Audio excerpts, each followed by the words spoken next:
My name's Nasreen Ali. I'm the chairperson of CCG and I help organise and run the food bank. My job role involves organising the food, getting the people to sign the login form and also distributing the food to the people in a fair quantity for everybody. The setup with CCG Food Bank is originally it was food bank on wheels where we would have the food in the van. We would park up on the street and then people would line up and come and take the food. We're now based in Pollock Community Centre every Monday from 1 o'clock to 2 o'clock.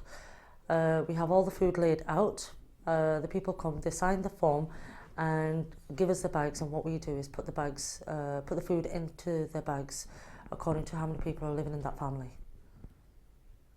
We work in partnership with Hawar Project. We've done work with the Salvation Army, we've done work with the City Council, we've got the social work department as well, so there's quite a few people that we work in partnership with. What we do is if the social work department phone us up and inform them that there's a family who have just been made homeless, they're living in homeless accommodation and they require food, we will then deliver the food to that family. With Hawar Project, because they also do a food bank, we deliver food to them and they're able to distribute it out. I think the reason why more people are reliant on food banks is because to do with the austerity measures being sanctioned. It could be for the slightest reason where they've been 5 minutes late getting to the appointment. Could be due to bus, could be due to children being ill. Next thing is there's been sanctioned, they're not going to get no money for between 6 to 12 weeks. People who are even working on zero contract, low wages, they either pay the bills, the mortgage, or put food on the table. So there's a variety of reasons.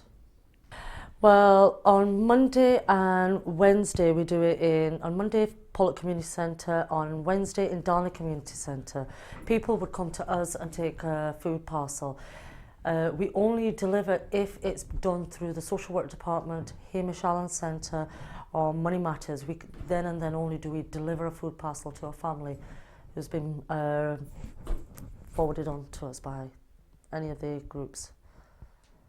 Well, first thing what we do is ascertain how many people are living in the house. So if there's one person, we'll give accordingly to one person living in the house. If there's family, then we'll give according to a family. So somebody who's got 3-4 children will probably put more vegetables and more fruit into it. If somebody's got baby, then when we do have baby food, we'll put baby food into it and find out how old the baby is, if the baby food is okay for them. So it's usually worked out according to how many people are living in the house and how much they get. Our food supply comes from Costco 3 times a week, which is Sunday, Monday and Wednesday. Shore Trust, which is on Wednesday. We have people who are now coming in and dropping off bags of food to go towards a food bank.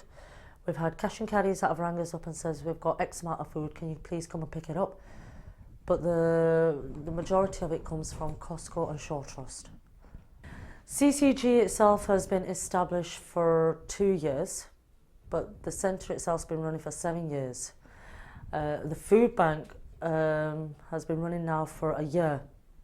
We've been, on average, been able to give out at least 500 food parcels per week to people who need it. It's quite difficult to emotionally detach yourself from people, because when you're talking to these people and you look them in the eyes and you're giving them food parcels and you hear their stories, it can be quite upsetting at times. We've had many stories about a single mother with 3 children who, due to the austerity measures, been sanctioned because her child was ill, she was late getting to the job centre to sign on.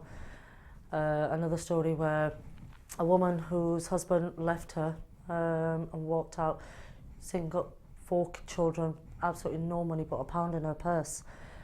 When she was just about to walk out of the door, we had a call that telling us about this lady had taken a food parcel up to her house. She then opened the door and couldn't believe, and she was in floods of tears because she had absolutely no food in the house. She was about to go buy a loaf of bread to feed the children their tea. I think when we hear stories like, when we see people like this, it can be quite upsetting. So what we tend to do is regroup and emotionally sort of pick each other up, talk about it, get it out of our system, have a good cry, and prepare ourselves ready for the next week. I think the only upside of it is that at least we are able to help these people who are in desperate need of food. And I think that's what keeps us going. My name is Elizabeth Haney. I've been using the food bank for about 2 years now, but mainly I've been volunteering at it as well as using it, because I started using it and then went straight on to volunteering practically right away. I used to work and then I became pregnant. I had been sterilised for 6.5 years. Didn't get maternity leave because I didn't work there long enough. I was 3 weeks away from it, so I took not well during that pregnancy as well. And it was a food place that I worked in, so I couldn't continue to work there. So sadly I had to leave. But they gave me a good reference and stuff like that. It wasn't in bad terms or anything like that. But anyway, and then we had to move house from where we were staying. And we moved to here and we had to start all over again. Because the houses that we were living in at the time were full of dampness. So all the furniture was ruined. So we've had to build this house up from scratch. And we haven't put a lot of money into this house.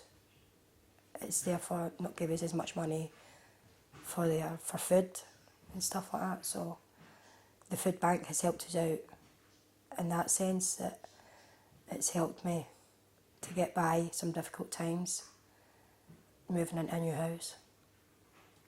And basically that's it. And I've never looked back, and I don't know where I would be if it wasn't for them helping me out. Food bank isn't just for collecting food, you're right. It isn't, like I said, I volunteer. I actually do a coffee morning on a Thursday morning where the public can come in and have a chat, a cup of tea, cakes. It's dead informal, it's really relaxing at the job centre. And if they don't go to an appointment, they get sanctioned. Therefore they lose their money. And this tends to happen quite a lot. So I think that needs to be looked at and addressed. And the government need to think about the people who have no skills. And then of course there's people that suffer mental health issues as well.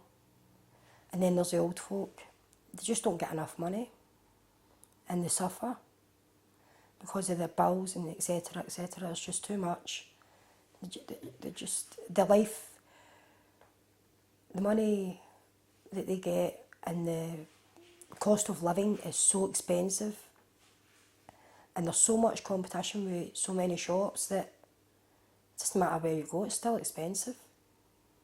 The advice I would give someone who needed to access a food bank is don't be embarrassed.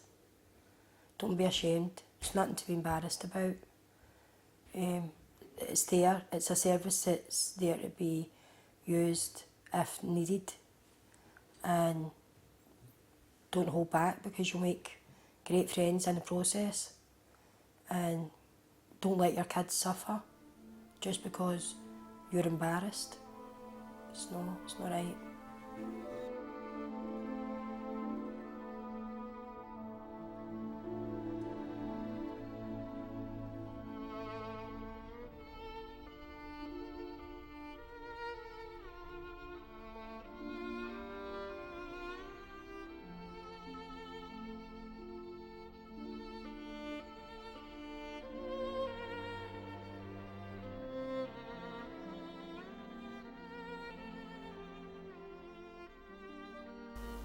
I'm Bernadette Stewart and I'm a Service Coordinator for Social Work in Paisley.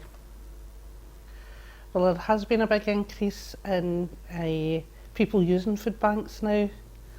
I don't know exactly the kind of percentage, but I know over the past few years it's definitely increased. Years ago there was very little people who used it in food banks, but now it's quite commonplace for people to be referred for food banks.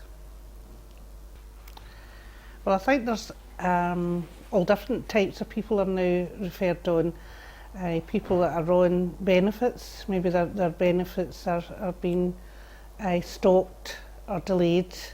People on very low incomes as well.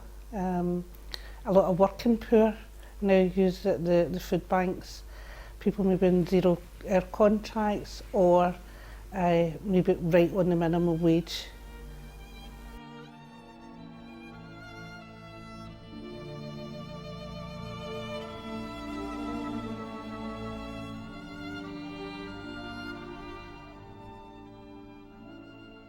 My job role's very wide expanding. It's a lot more than it was when I first started the food bank.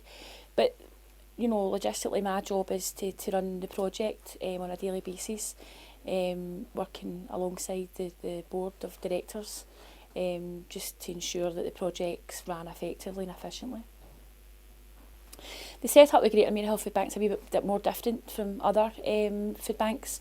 We're independently ran, we're ran for the community, by the community. We're a needs-led service. We provide emergency food provision for people in crisis situations. Our primary aim is obviously to feed people, but our secondary aim is to signpost individuals onto other services that might be of help to them and prevent them from getting into crisis again.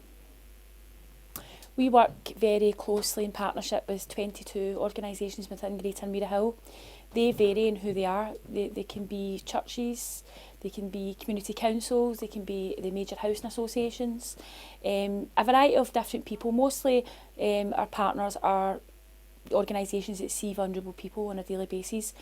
Out of the 22 partners that we have, 18 of them refer people for food, and we tend to choose that on the basis of who would see the most vulnerable of society and who's most available to give out the referrals, again, so that we're making sure that we're providing a needs-led service.